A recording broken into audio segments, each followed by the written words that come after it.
salaamaaleykum kon mbokk taalibe yi comme nañ leen ko doon waxee ci suuf rek ñi ngi ànd ak seen chaîne Sekhawgui TV ak waa Touba production ngir dëgtal leen li nga xam ne moom mooy am fii si Daaru Xudoos mooy bis bi nga xam ne moom la ñuy màggal ci 20 Muharram nga xam ne guddi gu 20 Muharram gi tey di ñaar fukki fan ak juróom-ñeent ci weeru Muharram nga xam ne bëccëg gi dañ koy garandoo guddi gii ñu jëm guddi gi nag ku ne xam na ne Cheikh Ahmadou Bamba Xaadimu Rasuul ci la ko Cheikh Amadou Moustapha taawam bu tedd ba xalifa jëwriñam bu tedd ja jëlee woon fële ca Njaareem ginnaaw bi mu wuyjee boromam indi woon ko fii ci Touba nga xam ne guddi gu tedd googu moom la Cheikh Amadou Moustapha féetewoo di ko màggal fii nii ci Daaru Xudoos nga dëppoog tey ci 6 août 2023 kon ñu ngi fii ci kër sëñ Baye Ndiouga nga xam ne moom kenn la ci jëwriñ yi nga xam ne waa dañuy màggal bis bi fii ci këram nga xam ne ñoom ñu ngi koy def màggalim dëppoo sunna mooy di jàng alxuraan ak xasida ak berndeel gaa yu baax yi kon ñu ngi foofu ci bis boobu nga xam ne day wane lu bari ci taarix nga xam ne Cheikh Amadou Moustapha jàmbaari Cheikhul Khadim jooju nga xam ne def na yitte ju bari ju kawe ngir indi Cheikh Amadou Bamba fii ci Touba guddi googu nag ñuy garandoo di ko garandoo nii nga xam ne moom ngay garandoo fii ci kër Baye Ndiouga nga xam ne guddi googu wax nañ ne gaa yu baax yu bëree bëri dañuy teew si fii ci Touba di fi fanaan si ngir maanaam barkeelu ci xéewal yi nga xam ne ak yiw yi nga xam ne mooy wàcc ci guddi googu kon duñ def lu dul maanaam jël ay témoignage ci jëwriñ yi fi nekk nga xam ne moo jiite kuréel Sëñ Cheikh Fall ak Sëñ Baye Ndiouga ngir ñu leeral ñu maanaam liggéey bi ni muy doxee fii jërëjëf kon ñu topp ñu rek ci kanam incha allah rabbi kon mbokk taalibe yi comme ni ñu leen ko waxee sànq rek ñi ngi taxaw ak Serigne Cheikh Fall moom mi nga xam ne moom mooy jëwriñ ji nga xam ne mooy jëwriñu culture bi fii moo jiite ay njàngum alxuraan ni xasida bi di ko taxaw kisoo ba léegi ñu war a am ak moom jotaay ngir mu leeral ñu dëgg-dëgg liggéey bi nu muy demee ak boobaak léegi subaak léegi naka lañ ci taxawee mooy bis bi nga xam ne mooy bisu mbégte la daal ci ñun ñëpp kon sëñ Cheikh Fall bisimilah. ok jërëjëf ñu ngi leen di sant bu baax ci teewaay bi nga xamante ne yéen ngi fii ci kër Baye Abdou Dieng dal bi nga xam ne sëriñ Baara Mbacke ñun sëriñ Mbacke soxna loo fi la nekk rek ci Cheikh Mouhamadou Moustapha Ndiagne rakam la joo xam ne moo ko déyal fii mu nekkal ko fi fii ne liggéey bi Ahibahil Khadim daayira bi moo ko jiite culturel bi nag na nga ko waxee ñi sëriñ bi santaane rek tax si mu bi sunnati yaquudu naar jënat boog mu ko wax noonu lañ koy doxalee ci soo ba léegi mooy njàngam alxuraan ak xasida ak bernde ay askar lu waay man rek ci astaghfirullah ak lu mën a doon ngir ñu def ko ci bis bi nga xam ne bis la boo xam ne dañ koy defal Cheikh Ahmadou Khadim mooy Sëriñ Touba nga xam ne moom moo waxoon ne mi ngi ñaan suñu borom bis bi gën ci ay bisam mooy bis bi muy taseeg boromam tabaaraka wa taala te bis boobu mooy bis bi mu delluwaatee ci boromam mais ci guddi tey gii nii islamul muharram loolu nag Cheikh Mouhamadou Moustapha di taawam taxaw bu kawe njort boo xam ne la sëriñ bi bëggoon defal na ko mooy jëlee ko njaareem andi ko Touba te xaddamut te sëriñ bi ku nekk xam na ne bëgg-bëgg ak yitte ak yéene ji mu amoon ci Touba nga xam ne mbégte daawud gën a kawe ci la saa yi daan dégg turu Touba bis bi nga xam ne nag ci la ñëwee Touba bis boobu bisu mbégte la waaye bisu bu kawe la digganteem ak boromam waaye bis la boo xam ne tamit fépp fu ab taalibe nekk war nga koo màggal ndax Cheikh Mouhamadou Moustapha Karim daana wax naan fépp fu ab taalibe nekk su bis bi ñëwee donte da nga dem ba amoo lu benn mbubb sax jar na nga jaay mbubb moomu ngir mën koo màggal see soo demee ba amoo pexe jar na nga xool dëkk ba nga nekk fa ca féeteeg yoon wane féeteeg Touba ngay dox ba fajar jot nga wañee ko dem tëddi ngir barke ak tawfeex ak ndimbal li ci am waaye wax nañ ne ci malaaka yi dañ ciy fanaan si pàkk bi ngir di jéggal jaam yi waaye tamit di sàkku képp koo xam ne loo sàkku ci diggante sa borom ñu defal la ko ay xéwal defal la ko béseet kon bis la boo xam ne ku nekk war nga koo fekkee war nga koo màggal waaye tamit war ngaa ñëw fekk ngir sàkku ci tuyaaw kon loolu mooy taxawaay bis bi ñu ànd kook nag ay daare alxuraan yu fasantikoo yu xaw a fakk takk lool te toll ci fukki daare alxuraan ak ay kuréel ak ay daare xasida yoo xam ne dañoo jegee ci lu mel ne Sekhawgui ak Tëlib Bees ak fu ñuy wax Mbusoobe ñoom ñooy taxawee bis bi waaye tamit ci njiital nag daayira Ahibahil Khadim bi nga xam ne Cheikh Moustapha Ndiagne moo ko taxawal jiital ci rakkam di sëñ Baara Mbacke Mouhamed incha allah jërëjëf kon Serigne Cheikh Fall moom ñëwal nañu ci li nga xam ne mooy taarixu bis bi nga xam ne leeral nañu ci yëpp ak njëriñ yi nga xam ne moo ci aju ak soññee bi nga xam ne moom la ci Serigne bi soññee ngir taalibe yi fokk ko macha allah am na solo lool ñu ngi leen di fàttali ba tey ne yéen a ngi ànd ak waa Touba waa Sekhawgui TV ak waa Touba production léegi kon Serigne Cheikh Fall ñu dikkaat ci beneen laaj rek moom bëggoon nañoo xamit li mu kaamil yi nga xam ne maanaam def nañ ko ci bis bi wala boog sàkkoon nañ ko def fii ci kër gi nga xam ne boobaak ba ñu xëyee ba léegi yéen a ngi ci muy di liggéey bu sell lool. waaw bu dee ci alxuraan ji moom lim bi ba léegi mi ngi wéy xam naa fas xaw naa takk lool sax ndax njëkk ñu ñëw tey rek daa koy tàmbali ndax am na daara yoo xam ne njëkk bis bi tàmbali woon nañ ko waaye ci li njort daal fi mu ne nii moom téeméer bi la ko manqué bëreegut kon ci alxuraan ji dañ ko jiitaloon njëkk bis bi waaye ci subaak léegi rek li ñu fi jàngagun ci kaamil fii rek wanaa ma juróom fukki kaamil alxuraan xasida yi tamit yaakaar naa bu ñu noppee dana mat ay junni ci jataay bi ñu toogagun incha allah waaw kon xam naa sëñ Cheikh Fall duñ def lu dul bàyyi la nga daal di egg ci liggéey bi waaw ñu gën a comme que bis bi moom ñu ngi ci te matagul fii ba guddi ñoo ngi fi bu ko defee ñu daal di wéyal yeneen programme yi ñu bàyyi la nga nekk yeneen programme yi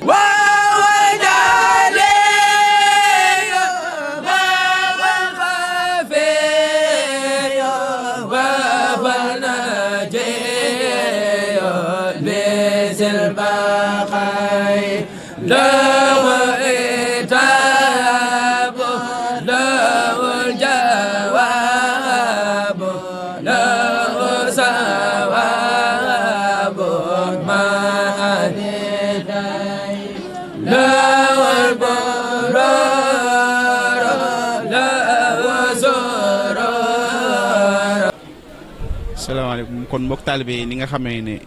nen lañ ko doon waxee sànq ci suuf rek maanaam di leen leeral kër gi nga xam ne moom lañ ñëw mooy ñu doon wax leeral na leen fii mooy kër sëñ Baye Ndiouga nga xam ne fii dañ fiy dundalee bisub màggal gu tedd gi ñi ngi nii nag toog ak sëñ Baye Ndiouga moom lañ toogal nii nga xam ne moom ku xam bu baax taarixu yoon wi da ngay gis ne ñaari guddi ndakaaru yi nga xam ne moom la ñuy taxawal fële ca ndakaaru moom ku ci jàmbaare loolu la daanaka bokk na ci ñi nga xam ne sax ñoo yaatal guddi googu noonu ba nit ñi xam ko kon tey suñu borom defal ñu tawfeex ñu ñëw fii ci këram toog ak moom fii ci bisum màggal gi comme ni ñu leen ko waxee woon muy ñaar fukki fan ci weeru Muharram dëppoo ak 6 août 2023 ngeen ànd ko ak waa Sekhawgui TV ak Touba Production kon tey ñi ngi ni toog ak sëñ Baye Ndiouga mu am ay kaddu yu ñu baaxee rek ci bis bu tedd bi ak soññ bi muy soññ taalibe yi ngir ngëneel bis bu tedd bi bisimilah sëñ Baye Ndiouga. asalaamaaleykum wa rahmatulahi taala wa barakaatuhu mbokki taalibe yi ñu ngi leen di siyaare lu bari lool di leen sant di leen jaajëfal waaw bis bi de mooy bisu xisriina Muharram di ñaar fukki fan ci weeru Tamxarit tey la ko juróom-ñeent guddi gi ñu jëm ci la Sëriñ Tuuba radiyallahu taala anhu wa nafaana bi kulliyatihi fanaan si woon Tuuba guddi googu nag nga xam ne ci la Sëriñ Tuuba fanaan si Tuuba dafa diggaloon Cheikh Mouhamadul Moustapha al Karim mu du ko fàttaliku di ñëwatee sëriñ bi ci boppam it wax ci téere bu tudd Mawaahibur Rahmaan ne suñu borom yàlla na ma defal bis bi gën ci samay bis ñu bis bi na nga daje ak yow bis boobu nag mooy guddi gii ñu jëm tey jii guddi gii ñu jëm di guddi altine mooy guddi gi ñaar fukki fan ci weeru Tamxarit Cheikh Mouhamadul Moustapha nag moo ko doon wooteel di wax ne bis la boo xamee ne ci la Sëriñ Tuubaa daje ak boromam li mu bëggoon ci yàlla lépp bis boobu la ko am te bisam yëpp di ko ci gënal mooy bis bi mu dajeeg yàlla bis bii nag Cheikh Mouhamadul Moustapha al Karim daa ne képp koo xamee ne teew nga ci mel nga ne liir bii doog a gane jamono ci ñàkk ay bàkkaar képp koo xamee ne jëf nga ci aw yiw woowee mel na nga ne Sëñ Tuubaa nga ko jëflanteel yaddan bi yadin muy loxo ak loxo kon Cheikh Mouhamadul Mountakha mii fi nekkal Sëñ Tuubaa nag moom bi mu ñëwee doon xalifab Sëñ Tuubaa am na ab wane bu yees bu mu ci wane ak soññee bu yees bu mu ci soññee ba nag soññeeb jëf la du soññeeb wax ndax day def ne saa su bis bii agsee ci jumaay Tuubaa ji lay fanaan kër Sëñ Tuubaa gi jàkkaarloog jumaa ji fi lay fanaan ba fajar mu dem julli ci jumaa ji ndax ndegam ci la Sëñ Tuubaa ñibbi si Tuubaa bis la boo xamee ne mboolem malaaykatul muxarrabiin mboolem anbiyaa yi ak awliyaa yi dañuy ñëw di ci fanaan si di gunge si Sëriñ Tuubaa ci ak ñibbisiyam ci Tuubaa ndax li ko gënal ci addunaam moo doon ñibbi si Tuubaa lu mu mas a am lu ko nit mas a jàmbat dala daan wax muñ leen ba ma ñibbi Tuubaa bu ma ñibbee Tuubaa rek lépp yéwén bisub ñibbisiyam Tuubaa boobu nag mooy bis bii nga xamee ne mooy guddi gi ñu jëm guddi ñaar fukki fan ci weeru Tamxarit xam naa loolu daal mooy kàddu yi ñu ci doon yëkkati rek di ñaan mboolem ku fi ñëw ngir màggal si ko nag nga defe ko rek ni ko sëriñ bi santaane te mooy ta'ziimuhu bi sunnati yaquuduna lil jannati biis diyaadul minnati li muxlisin muhasibi màggal guddi yonent bi ci teg ko ci sunna day wommat ña koy def jëme leen àjjana day dolli xéewal day kattanal diine ji ci képp ku ko sellal ci màggal googu yi kon ñu ngi ñaan suñu borom dëppale ñoo ko waxi Serigne Touba joojee bi jaay Seexina Ahmadul Xadim jërë ngeen jëf. jërëjëf kon sëñ Baye Ndiouga wax dëgg yàlla sant nañ bu baax a baax jàngeen nañ fi daal ay jël nañ fi ay bind leeral gi mu leeral maanaam li nga xam ne mooy taarixu bis bi li waral bis bi muy leeral naan moom nga xam ne ci la sëriñ bi ñëw Touba kon bis boobu nga xam ne moom la sëriñ bi ñëw Touba ñu woote ko fii Cheikh Modou Moussa ak njabootam yëpp woote ko fii ngir ñu dundal guddi googu nga xam ne comme ni mu ko leeralee rek maanaam gaa yu baax yëpp awliyaaullahi yëpp dañ fiy teew ngir di barkeelu si yiw yi nga xam ne mooy wàcc si guddi googu nga xam ne sëriñ bi dimbale nañu ci loolu kon sëñ comme ñi ngi comme que sëñ Baye Ndiouga fii moom it mi ngi ci liggéey boobu moom mi ngi taxaw liggéey boobu bu baax ndax mi ngi koy defee ci jàng alxuraan comme ni mu ko waxee rek taxsimuhu bi sunnati mi ngi koy dundal ci sunna bu baax a baax ci jàng alxuraan ak jàng xasida moo ko jiite mi ngi nii toog ci ginnaaw ndongo yi jiital leen si kanam ñoom ñuy def comme liggéey bi comme ni mu ko waree dëppoo ak sunna jaamu yàlla teg ko sunna gu wér a wér a wér kon sëñ Baye Ndiouga sant nañ bu baax a baax ci kàddu yi ak ci leeral gi ak ci jàngale gi jërëjëf sant nañ bu baax a baax la ilaha illallah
Your name.